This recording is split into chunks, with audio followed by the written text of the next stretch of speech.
নমস্কার। মাতৃভাষা দিবস উপলক্ষে ছোটদের জন্য একটি কবিতা কবি সুফিয়া কামালের লেখা মোদের বাংলা ভাষা।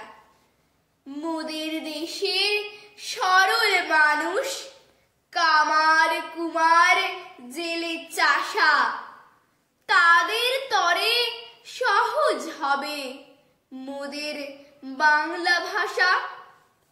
বিদেশ হতে বিজাতীয় নানান কথার ছড়াছড়ি, আর কতকাল দেশের মানুষ থাকবে বলো সহ্য করে।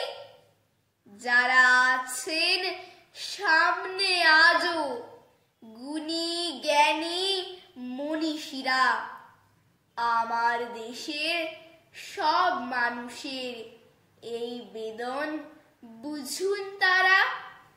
ভাষার তরে প্রাণ দিল যে কত মায়ের কোলের ছেলে, তাদের রক্ত পিছল পথে এবার যেন মুক্তি মেলে।